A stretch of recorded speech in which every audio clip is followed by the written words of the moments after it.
देखिए तो अगला प्रश्न है त्रिकोणमिति का ही क्वेश्चन है, फिर से ये भी 2022 का ही क्वेश्चन है। तो इसमें 1/sec theta minus tan theta, इसको बना के हम लोग को लाना है sec थीटा प्लस में tan थीटा। तो जो रफ में जो फार्मूला जो यूज होने वाला है कि sec थीटा का एक फार्मूला होता है 1/cos थीटा, tan थीटा का फार्मूला होता है sin थीटा बटा में cos थीटा।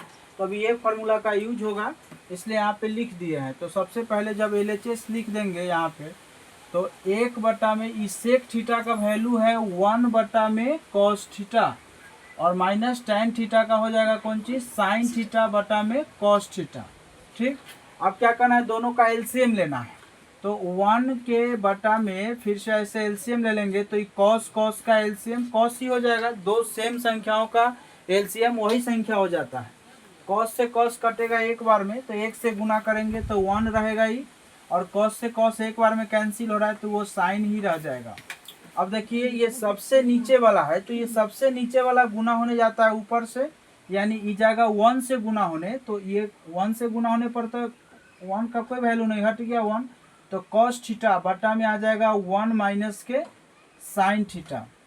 अब जो चीज़ हमको लाना है, यहाँ पे प्लस में साइन लाना है, यहाँ पे दिखाई दे रहा है माइनस में। तो प्लस वाले साइन के लिए क्या करना है, मान लीजिए पहले से कोई संख्या 10 लिखा हुआ है, तो ये पहले से 10 लिखा है, इसमें कुछ कीजिए, जोड़िए घटाइए गुना कीजिए भाग कीजिए, मगर ये 10 बदलना नहीं चाहिए। तो मान के चलिए अगर किसी को ज़रूरी है तो 50/50 गुना करवा दिया, तो ये कट के फिर से आएगा, तो 10 को 1 से तो वही रह जाएगा फिर से। तो कोई भी संख्या में आप ऊपर नीचे सेम संख्या से अगर गुना करवा दीजिएगा तो उसका वैल्यू नहीं बदलता है।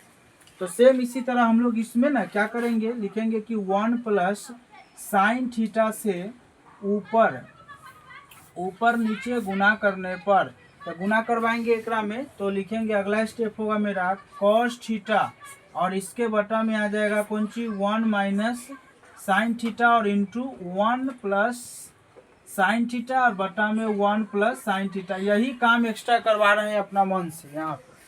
अब क्या करना है, फिर यहाँ पे देख लेंगे कि cos को इससे मल्टीप्लाई कराएंगे, तो यहाँ पे हो जाएगा cos थीटा और 1 प्लस में sin थीटा, और इसके एंगल में है कि ये दोनों हैं।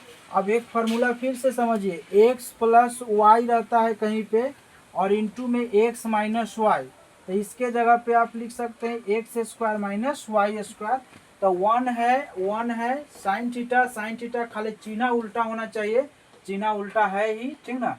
और वो जो वैल्यू जो होना चाहिए दोनों आपस में मल्टीप्लाई में होना चाहिए, तो मल्टीप्लाई में भी है, तो यहाँ पे लिखेंगे 1 का स्क्वायर माइनस में साइन स्क्वायर थीटा।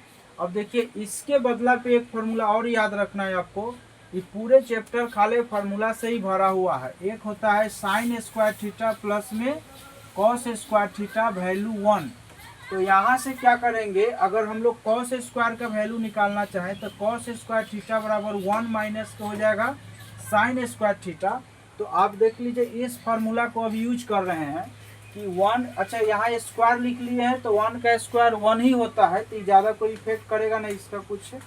तो यहाँ पे 1 माइनस जो है ना साइन स्क्वायर थीटा, इसको हटाएंगे, इसके जगह पे कॉस स्क्वायर थीटा लिख देंगे। तो अगला स्टेप मेरा होगा कि कॉस थीटा इंटू में 1 प्लस में साइन थीटा, यहाँ पे जो साइन थीटा और इसके बटा में इसको हटा के इसके जगह पे हम लोग लिखेंगे कॉस स्क्वायर थीटा। अब क्या करना है, कॉस थीटा से ये कॉस थीटा एगो पावर इसका कैंसिल हो जाएगा। तो यहाँ पे मेरा अगला स्टेप बच रहा है 1 प्लस में साइन थीटा, और इसके बटा में बच रहा है कौन सी कॉस थीटा। अब आपको जो लाना है लगभग हम लोग वहाँ तक पहुँच गए हैं, सिर्फ कॉस थीटा ये दोनों को डिस्ट्रीब्यूट कर देना है, बांट देना है। तो 1 बटा में हो जाएगा कॉस थीटा, और प्लस में यहाँ पे हो जाएगा साइन थीटा बटा में कॉस थीटा। अब देखिए 1 बटा में कॉस थीटा किसका उल्टा होता है, सेक थीटा का होता है। तो आप लिख लीजिए सेक थीटा, और साइन कॉस जो होता है ये टैन थीटा का होता है। तो इस तरह इसका जो है ना ये आंसर मतलब कि ये सिद्ध हुआ। तो हम लिखेंगे कौन सी LHS इक्वल टू RHS, ठीक ना, ये सिद्ध हुआ। तो इस तरह सिद्ध करने वाला जो भी प्रश्न होता है ये पूरा फार्मूला बेस्ड होता है। जितना भी फार्मूला जो यूज हो रहा है आप लोग उस फार्मूला के सहारे बहुत सारे क्वेश्चन को सोल्व कर सकते हैं।